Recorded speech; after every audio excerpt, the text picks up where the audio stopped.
Welcome to the segment of HR the Leader, where I have the pleasure today to have on the podcast Miss Brandy Davis. Um, Good thing about it. How I met Brandy, I stalked her on LinkedIn, so I'm gonna be very transparent. So, this is this is how we started the whole thing, right? There you go. LinkedIn is a good platform. So we follow each other on LinkedIn, and I see the amazing things that she's doing respiratory, where she would show up on day shift, on night shift, where she loves on her staff. In 2026, so we don't see that a lot. And when you see that somebody who's dedicated to the field and dedicated to people, then I start paying attention to what she does. I start following her. So anytime her posts come up, it come on my feed a lot quicker than some other people because I like what she's doing. So then I reached out to her again, stalking on LinkedIn, just to be a transparent, to send her a DM. Hopefully she'll answer. And she did. So ta-da, Brandy's on Super the excited platform. to hear from you. Super excited.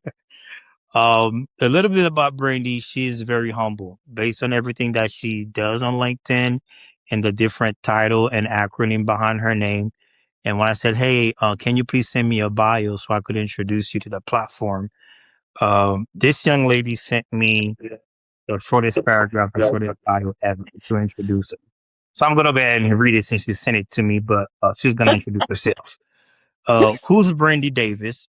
I grew up in Cincinnati, Ohio, as the oldest of three, raised by parents who built their career in sales and corporate life.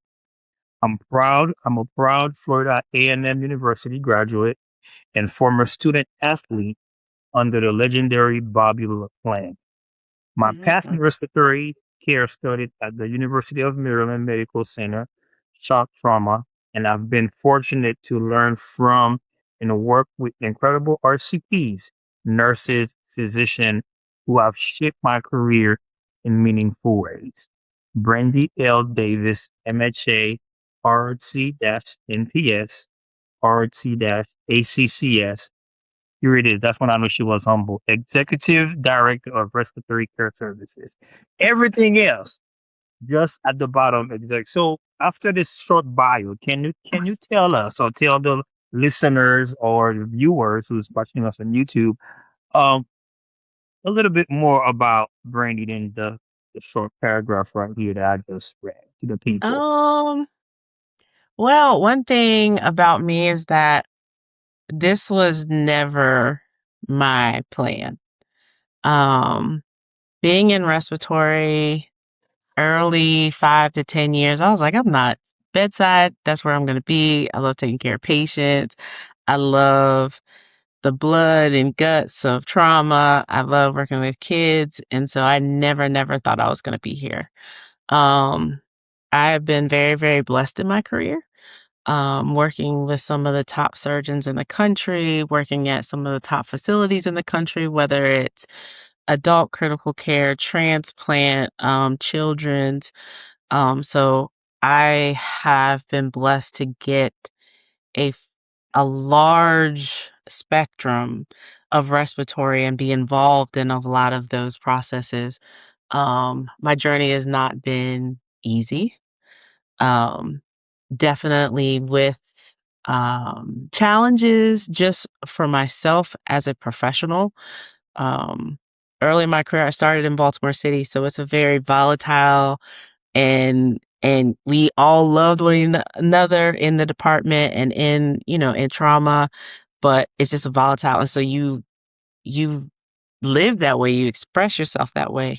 And so moving on to different hospitals in different regions of the country, I've had to learn to calm that part of me so that I can, gain respect, gain rapport, um, and just not making all the right decisions everywhere I've been. Um, I've made some bad choices and it has, for me personally and professionally affected me. But I think I grew and learned. If I did not go through those situations, I wouldn't have grown and learned and been where I am now. So, um, whether they were good experiences or bad experience or challenging, I think all of them have prepared me for where I am now. Um, at the time, I had no inkling of that, but even people that I've worked with, whether they were good relationships or bad relationships, I was able to grow and learn a lot from them. Actually, someone that I did work with at DC Children's, we didn't have the greatest relationship, but then as I evolved and I moved back, I actually moved to Atlanta and I ended up working with that person's spouse, and it sort of gave me a chance to say, "Hey, I'm sorry. This is why I was that way. That's not an excuse, but hey, let's start." And we are cool, great to this day, keep up with each other. And I love that. So, it's progression, but, everything was in place the way it's supposed to, unbeknownst to me. Good. Well, I think I was supposed to send you questions, so I realized what happened. I sent them to the wrong email, so my fault, right? So I have them right here, but again, that's why I never like to send questions because from your intro, there's a lot more we need to talk about. Oh, Um, yeah. oh yeah, yeah. So, I'm gonna put those questions to the side a little bit. Um, in your journey in respiratory, how have you seen the progression of the field from where you were at bedside and to be transparent, there was a love and passion at bedside. Same thing for me. I didn't see myself as a leader. I was the person. If I hear a cold blood, I need to be the person that I'm that's going to intubate. I was friends with all the people that would let me intubate. I was that guy. I never saw myself leaving the bedside. At one point in time, I was one of those who called the leadership team the brown doors. I was like, y'all don't get us. I was that person at bedside. Mhm. So now that you in that seat, with that title, with the journey you've gone through, how have you seen an evolution from respiratory, even at the bedside? The evolution is definitely changed. Coming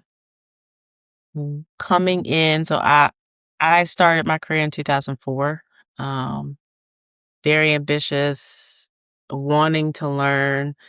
Um, and at FAMU, they taught us to be present at all times and, don't leave your unit. Make sure you know your patients up, down, back, and forward. And so I really took that seriously. And when I started my career, there were very passionate people and very knowledgeable people, but they were not conceited. They weren't, um, they weren't above you. Mm-hmm. They literally, if they saw in you that you wanted to be great and you wanted to do well, they poured into you. If you were Mm-hmm. welcoming that knowledge, they poured into you and you would just, whatever that knowledge was, you took it and ran with it. And people were proud of you. People um, were encouraged by you. Now it's more of fear of being replaced. Um, you don't see that I'm going to take you under my wing. Like, I can name every single person that literally had a huge impact in my career when I started at Shock Trauma.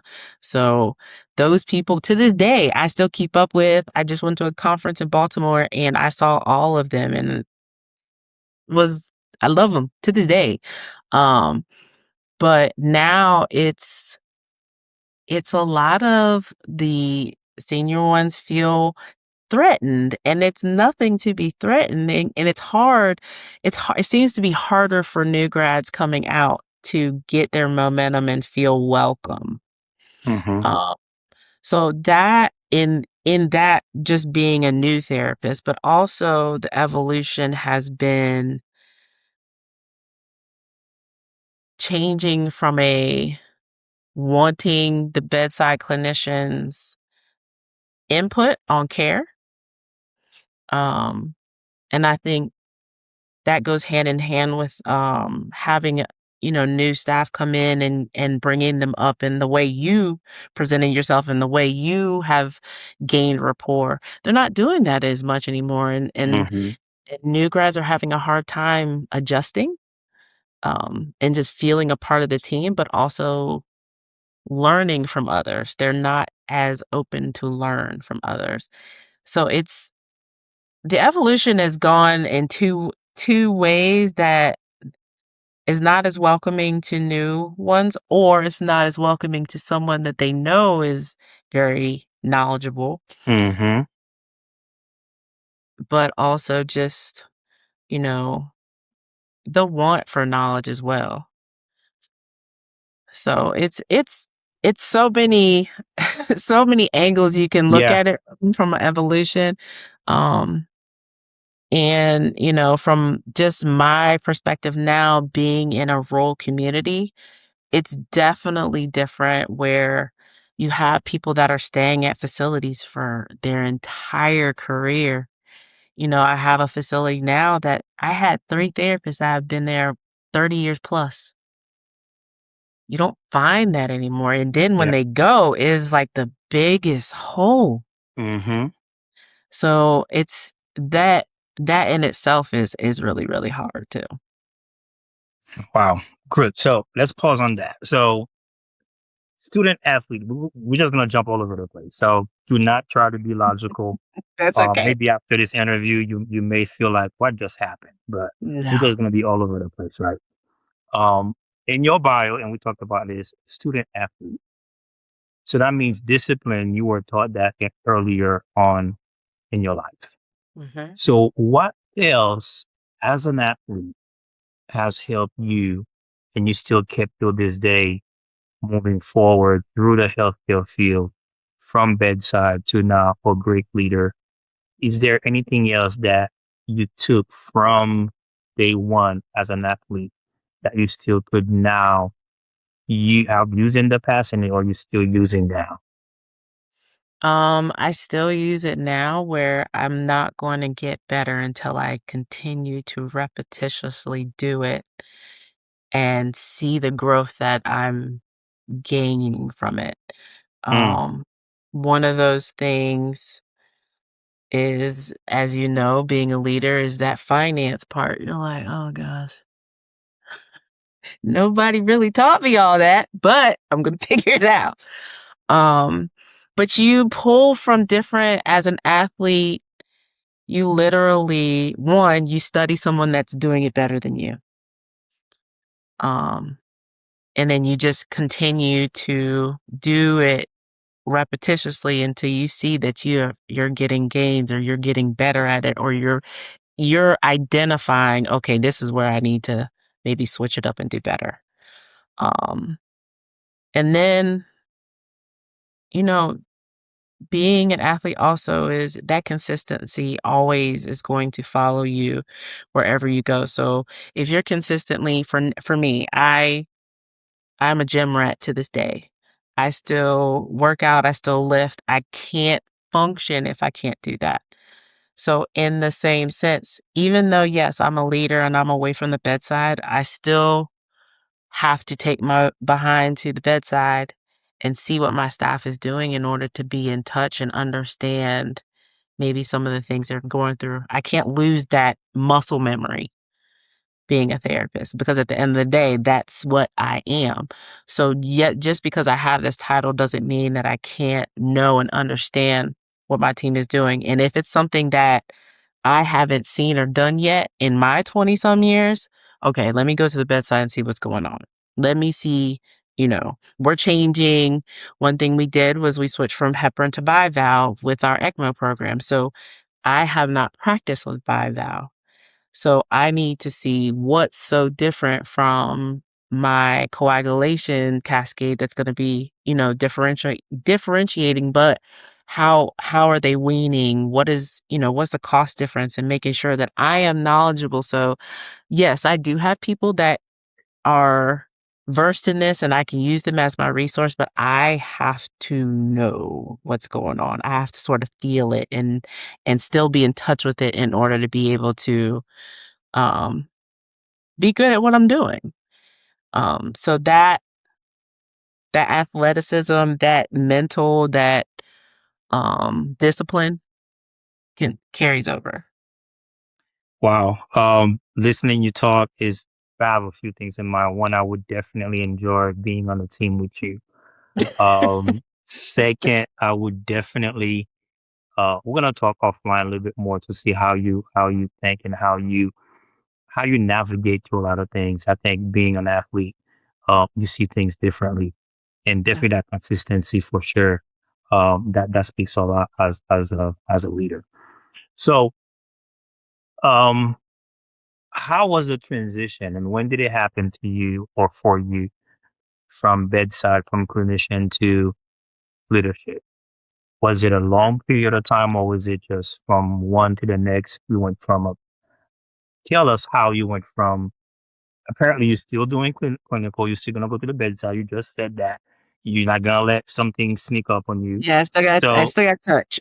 yeah, you're still in touch. So, but how that journey, that little section of years, how was it? The tug and pull, mentally, emotionally, and please use your athlete brain to see, did you have to strategize? How was that period for you from clinical to leadership? Um, well, I started as a supervisor on nights here at ECU, and that was a huge learning because I was so used to being at the bedside, so used to just being myself. Um, it took me some time to one, not take things personal that staff may not, I would say, you would expect if I'm treating you a certain way, I would expect the same respect. Hmm. And when you get into leadership, that's not always the case. Um, and so I had to learn a little bit of emotional intelligence with that. Um, learning my mouthpiece, just starting my career in Baltimore City. I was mouthpiece. Like I just my vocabulary was, it still is a little rough, but it's a lot better. And then really when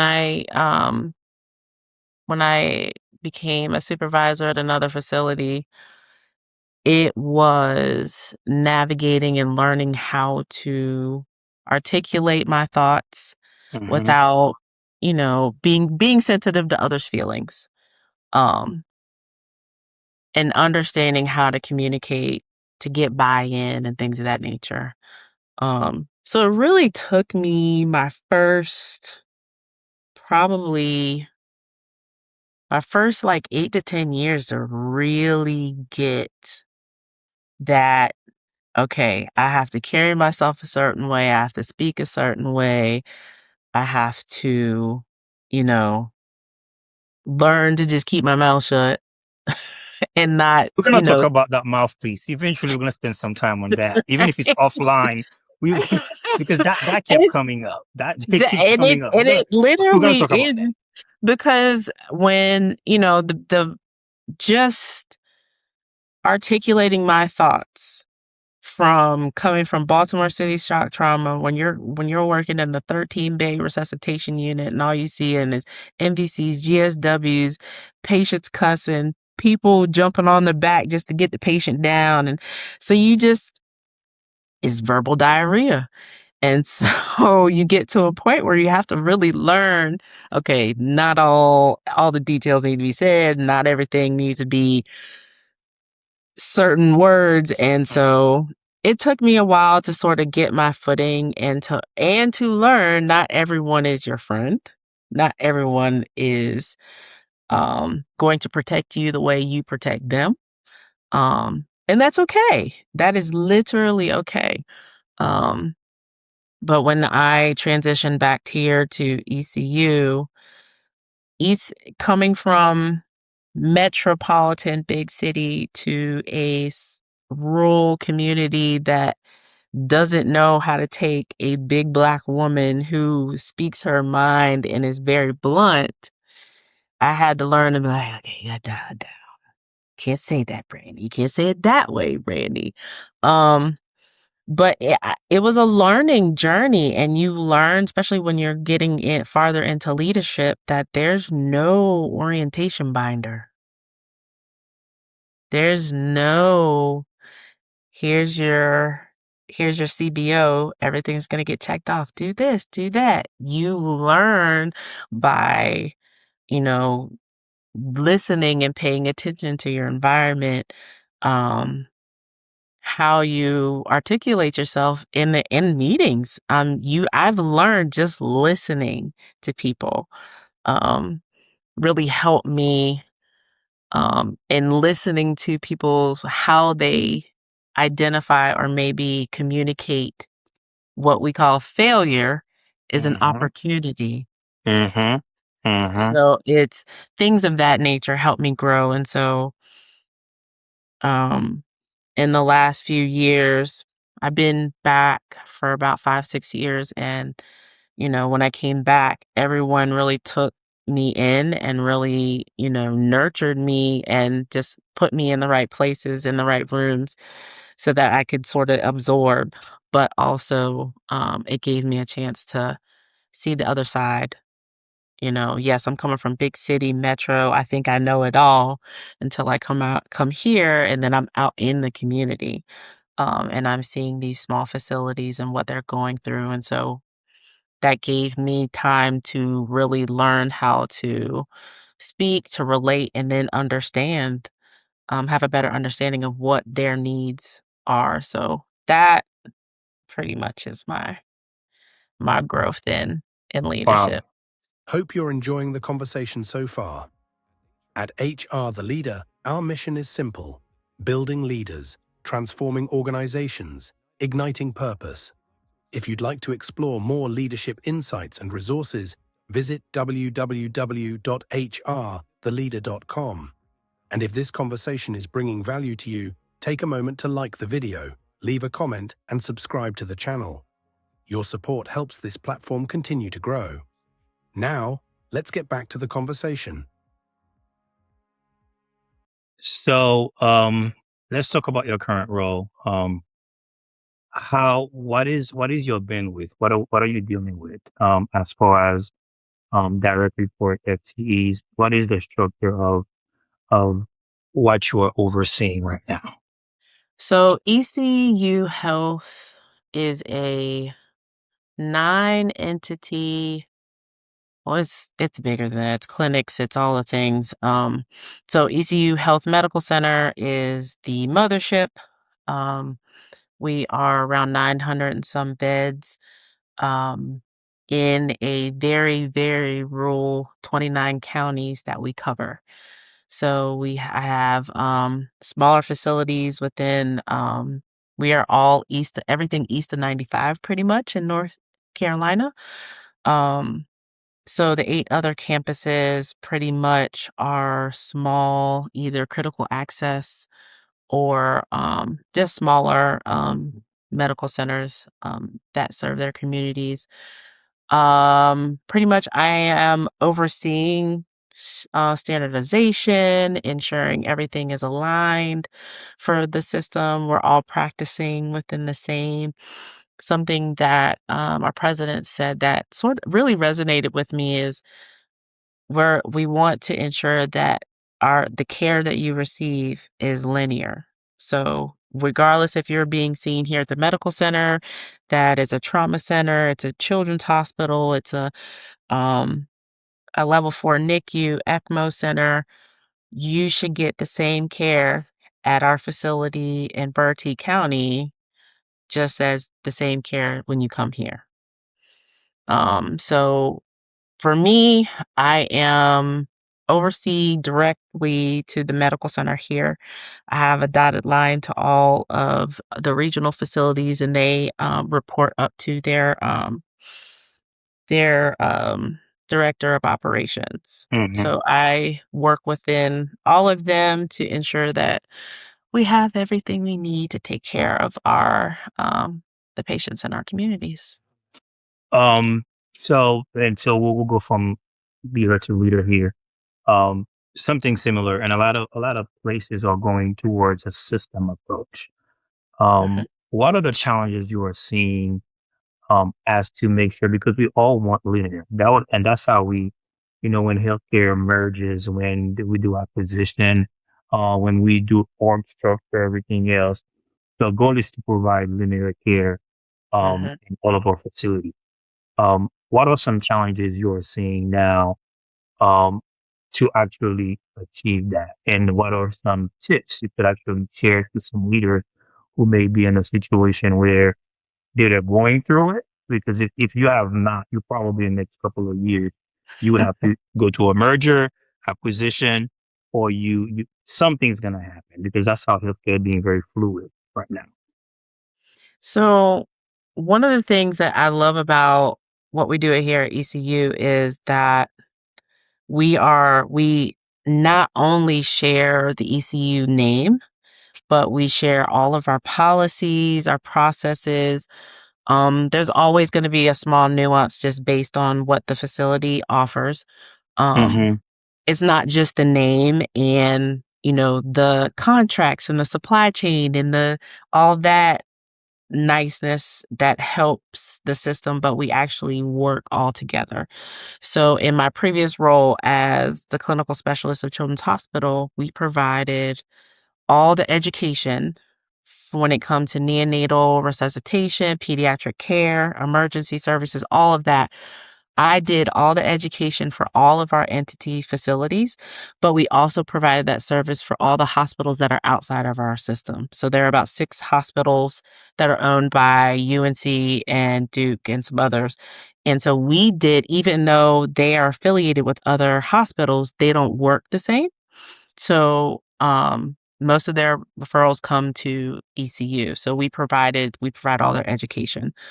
Um, and so it's one thing, the way ECU works is since we are a system, but we make sure that everyone has the same equipment, the same processes, the same education exposure, things of that nature. So the care that we're providing here, like you said, is linear across the board. And that helps us, stay in touch with the communities and making sure that we're staying up with the community needs assessments to ensure that, we're providing the care that's appropriate and that helps with some of the mortality rates and some of the things that go on in those communities. Wow, yeah, it's a tough battle. I think all of us, we're going through it. You navigating through, and you're probably now stabilizing, but there's always something. If somebody else does something different, we need to come back to the table to Yep. make sure we push the same information across. It's tedious work, but I think this is where healthcare has transitioned to there, and other hospitals are going to follow suit very, very soon. Atlanta there's a lot of mergers happening in Atlanta, and I think we are getting there eventually. All right, Yeah. let's switch hat real quick. Okay. One thing that attracted me to your profile, even though we follow each other for a few months, is how you take care of your people. When you just told me the size of your hospital, not 100 beds, um, you should at least be pushing close to between 170 to over 200 FTEs easily. Um, and you did a post. I think you came in on night shift to recognize one therapist Mhm. on a weekend. Mhm. Because I woke up on Sunday morning and I saw the post. I was like, this is this is this is humbling, and this is what it is. So now let's talk about culture, work culture. What is one thing, or maybe one or two things you think for current leadership team, us, we are missing that this current generation is yearning for when it comes to culture and feeling included in our workforce. It's really they want to be seen, Mm-hmm. they want to be heard, and I think as bedside, and you and I are both, historically we felt like no one understood what we were going through, no one understood or could come and do what we were doing. They were telling Mm-hmm. us what to do, but they can't come do what we do. Mm-hmm. And I've always had that feeling, and I always knew that was really important. Being a night shifter for 15 years, you never really saw in multiple places that I've worked, you never really saw your leaders. And it is harder now for me to do that, but I try to do my best to come in, and even when it's everyone's like, "Why are you here? Somebody getting terminated?" Like, "Why are you here?" But it's literally a touch point, making sure things are fine. I see things during the day or I hear things through the day and I can go address them, but at night you hear second, third, fourth hand, "No, I'm here. What are some concerns that you have?" One of the things that I did when I transitioned into this role was, "Okay, what do y'all want?" I feel like I've always heard as a bedside person, "We don't ever get this. Nobody appreciates us. We don't, we see nurses get all the goodies. We never get it." So one of the things I did was, "What do you all want to celebrate you? What do you want to people, or if they happen to come to up to the fourth floor to see where our department is, they were like, "We want something a, a, a case to celebrate us." And so I Mm-hmm. was like, "Okay, a display case. That's easy." But they don't have things. We haven't had anything within the department to celebrate. So I created RCP of the quarter. So something that they have input on, they are voting. Um, and then once we tally all that and all the stories and what are some of the values that ECU carries, which one of the values did this person carry? And so that's actually gone well. And, at one point it was interesting. They heard that somebody was gonna take their board away, and I got emails, I got calls, "Brandy, why are we gonna lose our board? We just got that. That's what we asked for. So, I really had to fight for them to make sure that, "No, you're not gonna lose that board." And then Respiratory Care Week, a lot of departments, you get just the simplest thing. "Oh, here's a cup. Oh, here's a pen." I bought jackets for the department, and they loved it. They were like, "Can we get our names on it?" No. It said VCU or respiratory. Yeah. Um, but no, it's just things like that. And I'll bring in coffee or bring in, like when I was in children's, they had a snack basket. I made sure I filled the snack basket. They would tear it down. I'd be like, "Y'all." But that things that make them feel like someone cares, someone's looking Mm-hmm. out for them. Mm-hmm. Um, and it's literally, and it's not always have to be official. "I'm here to talk about this and the agenda." No. Yeah.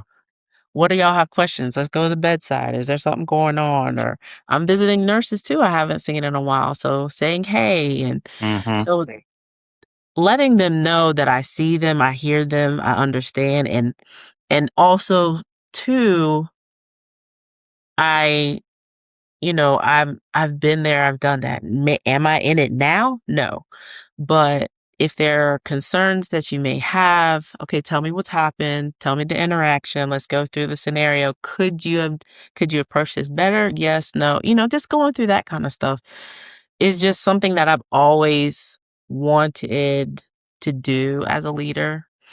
One of the big things that I started when I was a supervisor was I realized, because we have education rounds, my staff couldn't, interpret blood gases. They couldn't look at an X-ray and identify certain things. And, Mm-hmm. you know, in my time at shock trauma, I learned so much from CTs and, brain, going to CT and patient's whole hemisphere of their head is hanging on their shoulders, but I knew exactly what to call that, what, you know, how it's supposed to look compared to what it looks like Mm-hmm. now. So going through case reviews, and I would do pager trivia. I would send a question over the pagers. Whoever answered first, come to the office and get a cupcake. And it would be, but I got them learning to the point where they didn't need me anymore. There was a point where I didn't have to go to the bedside. I was like, y'all need something? Ain't nobody called. So that kind of stuff. Okay, I did what I was supposed to do. Yeah, Uh, but yeah, it's really important for me to stay in touch with the team. And if they have questions, to don't be just because of my title, Brandy is still a therapist at the end of the day. sure. That's good. This is where we're going to talk about the mouthpiece portion of the night. Um, I'm fascinated. For me right now, I would say 96% of my leadership team, my direct report team of leaders across the campuses, they are women. And I know there is a difference between when I say something and when you say something in a room. So we'll talk a little bit about women in leadership. Um, as a woman in your stature, in your where you are sitting right now, what challenges have you faced that most people may not see from the outside? Um, some of my biggest challenges are change culture. Mm-hmm. Um, Understanding and accepting the change from those that have been here for longer than I have. Um, they've always done it this way. Um, this is how it's always been. Those are like the biggest curse words to me. So, things are, as medicine evolves, we have to evolve. Mm-hmm. And as everybody in medicine has stated, COVID set us back. And so really my my position has been, okay, we got to get back on track. Um because if we don't, that's when our patient engagement scores start dropping. Even though it's not directly reflecting of respiratory, we still have an impact on that. Mm-hmm. So, change culture, getting the staff back involved into processes, getting them back involved from an education standpoint, um, improving our communication. And, staff doesn't do email, so bringing the staff meetings back, um, things of that nature. And so just to get to buy in, but also I think one advantage I have is that I'm not from here. So I am not to say that any of the leaders here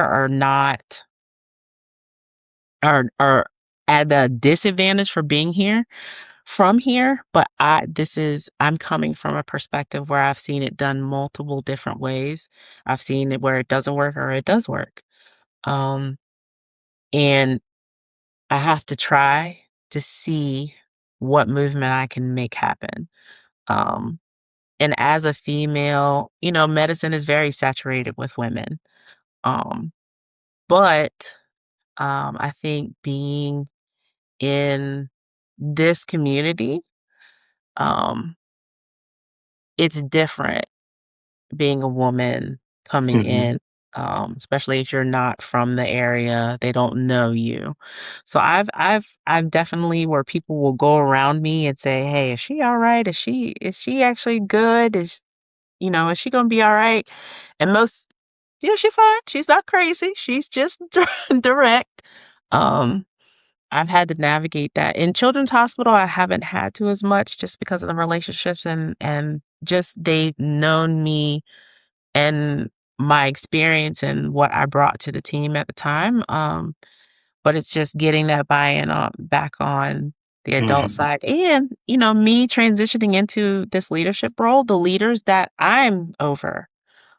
getting them to get comfortable with me. Because before it was a older gentleman had been here for 20 some years. Everybody knew him. Everybody, respected him and his passion and his big voice.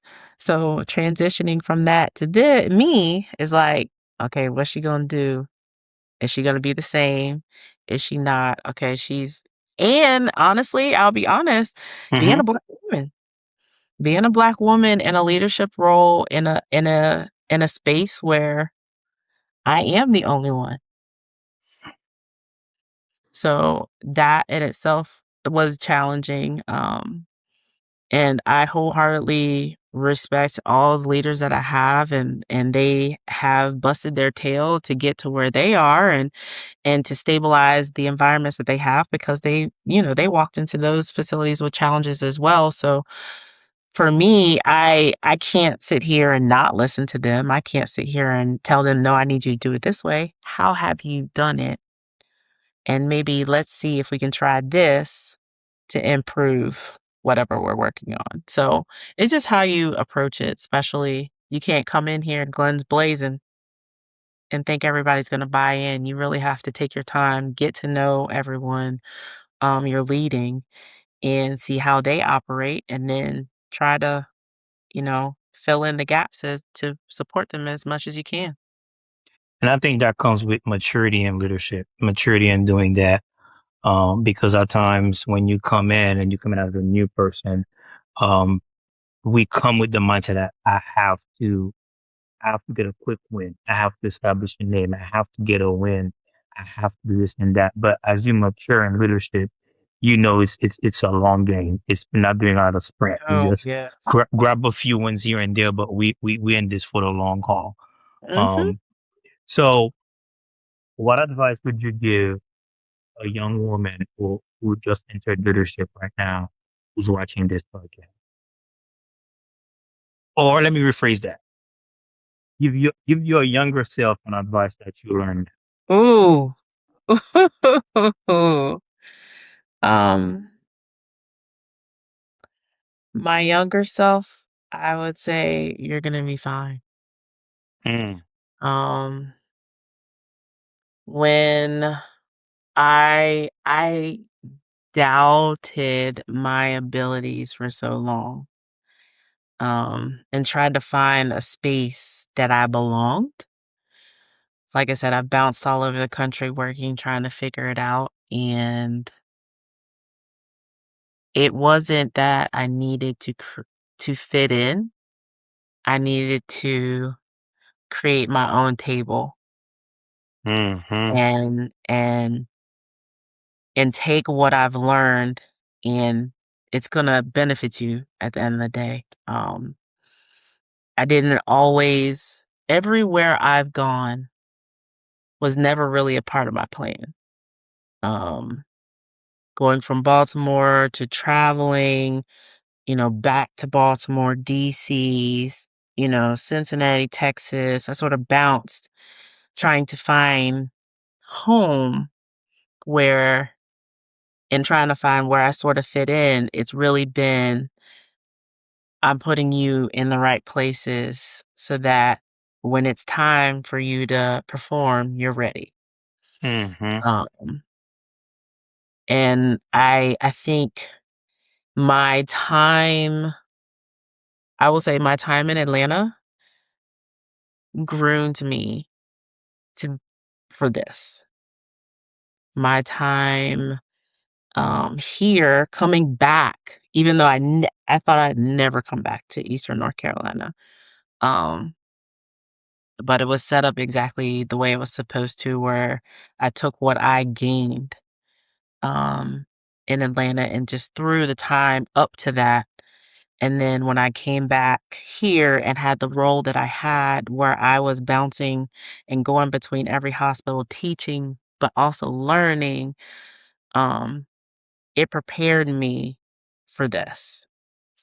Understanding those facilities and the barriers that they have, limitations on staffing, limitations on equipment, things of that nature. I gained a sense of understanding. Now, I can't say I knew all the ins and outs, but it gave me a better understanding. So when this role presented itself, one, I really didn't know if I was gonna get it or not.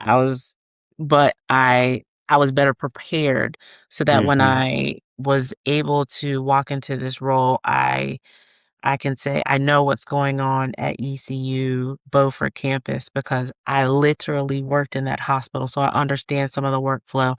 I worked at our facilities in Nags Head at the beach and understand some of their workflow and what their limitations are. So it gave me a better perspective. So then when I went to school, all the pieces sort of put together.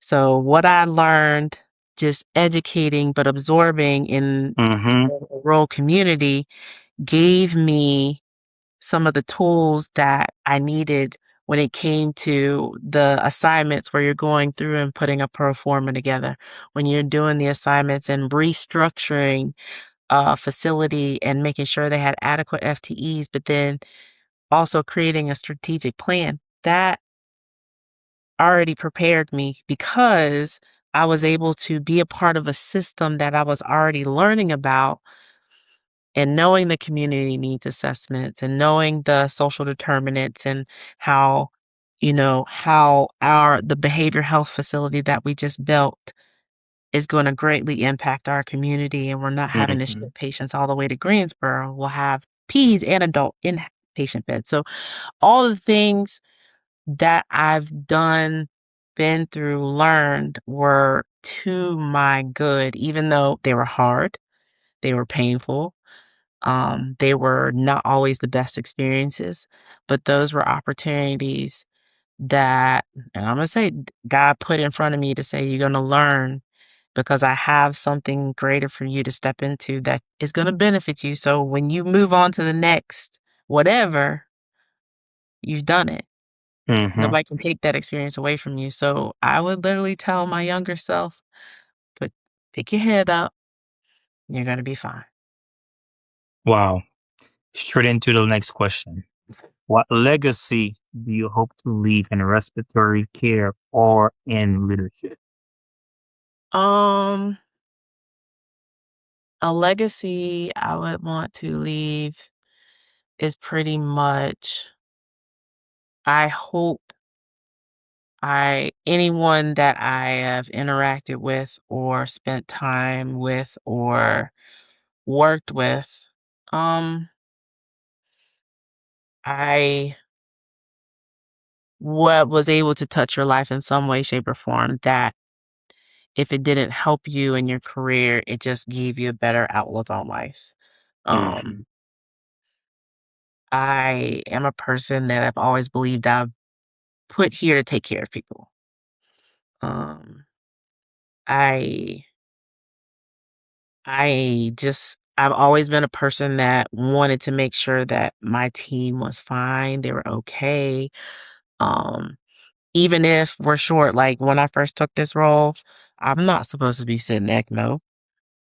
I'm not gonna get paid the extra differential to sit, but we didn't have anybody. We had a baby that was on. I was like, "Look, I'll take call. I'll be on." And they was like, "Oh, Brandy, you're an executive. You can't do that." I'm not leaving us hanging. Um, and I think that's just who I am. I do that with my family, even though they drive me crazy. Um, I will always stop and take care of them. I will Mm-hmm. always stop and take care of my staff, um, any of my team. And I've not always gotten that kind of love and respect for me, but I know if I can't do anything else, I can support someone through whatever. So, Wow. Um, are you actively mentoring people or somebody or this little time we spent, you have a lot to offer. We definitely gonna stay connected after this episode. But I are you intentionally because you have a lot to offer? I really, if I will feed you if you want to be fed. That is my logo. If you want to learn, if you want to grow, I'll put everything in front of you. If you pick it up, you pick it up. If you don't, you don't. Um and even there'll be people that'll tell me, please don't pour into that person. Don't do it, sweet Lord. It's not worth it. But it's just if you want it, I will. And not everyone, takes heed to that. Not Hmm. everyone um is gonna take the plate and consume, but if you have somebody that wants it, and honestly, I will take a chance on people who really, really show me that they want it and they really want to learn and they want to grow. Um, and I did that with my children's manager. People don't, no. The minute she hit the ground, she has been busting tail. She's opened up for criticism. Sometimes I have to be like, "Are you okay?"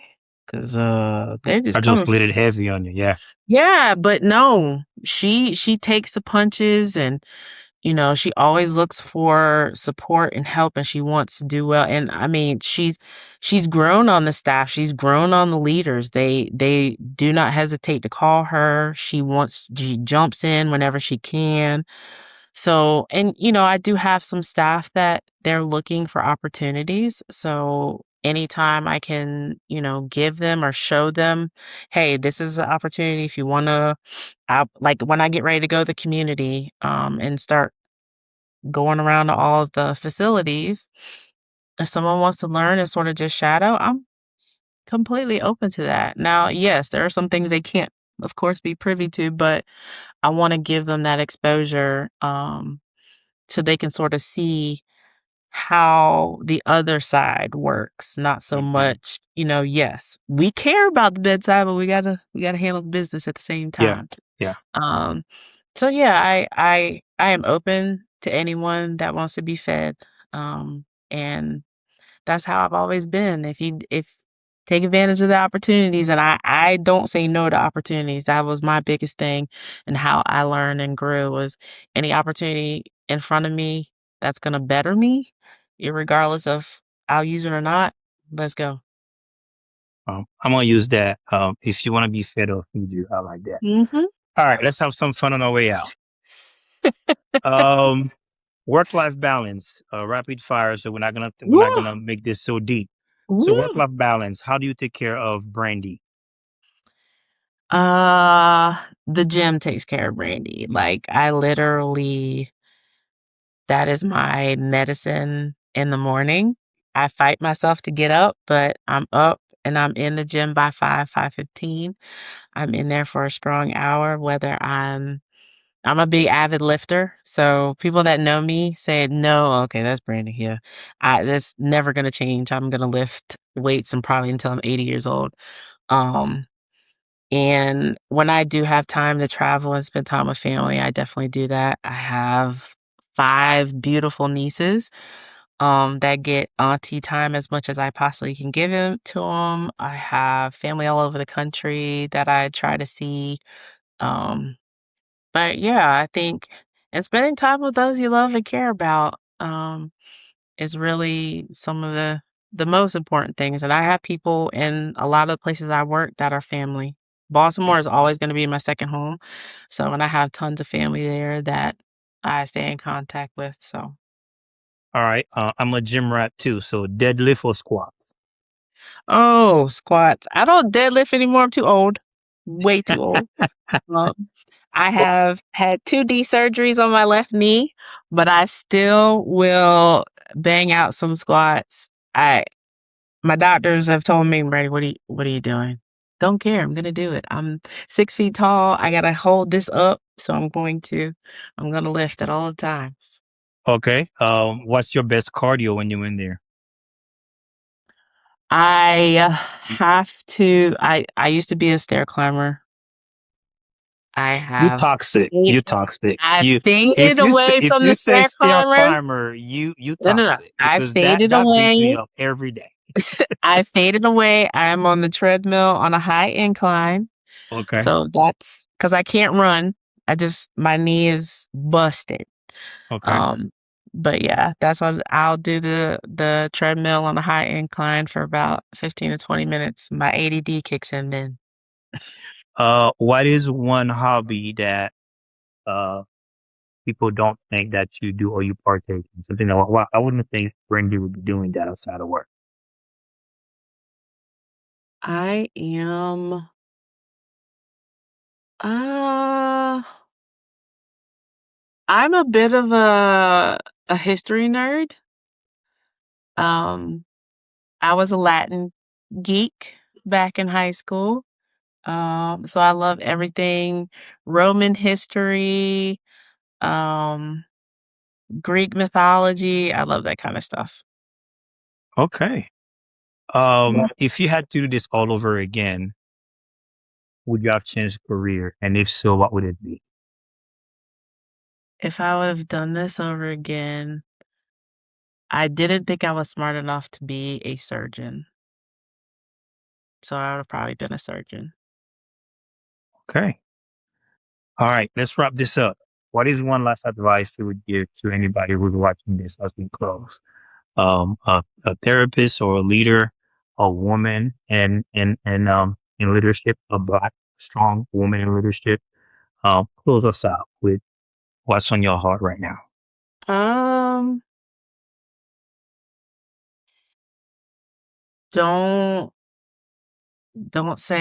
don't be afraid of change. Don't be afraid of a changed environment. Don't be afraid of progress. Mm, Um, you can't be in medicine if you're not open to change. If you are antsy to change, this is not a career for you. So always evolve, always move forward, always be willing to change and and don't be a follower. Lead. that's good. That's good. Well, everybody, this is Brandy Davis. If you on LinkedIn, definitely go follow her. You would not be bored. She does a lot. And definitely, I'm gonna bring her back on the podcast again. I would Trying love to it. work on the whole segment of women in leadership.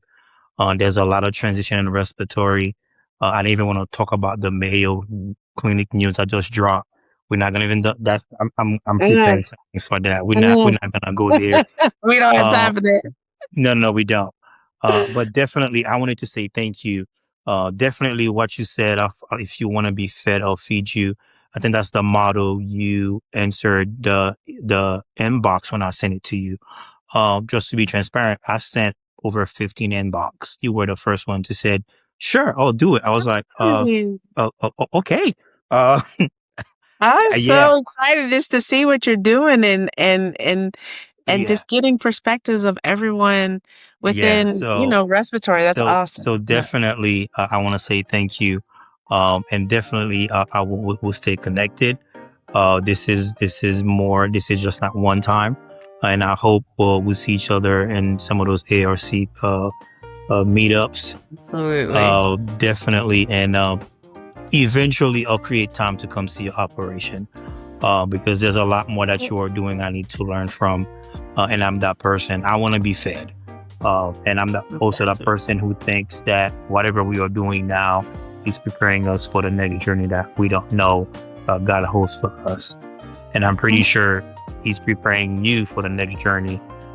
It's not the end yet. I'm pretty sure it's not.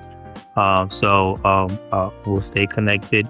And on behalf of all my listeners and viewers, Brandy, thank you for coming on the HR The Leader podcast. Thank you. I am super honored. I appreciate you. All right. Have a good one. You too.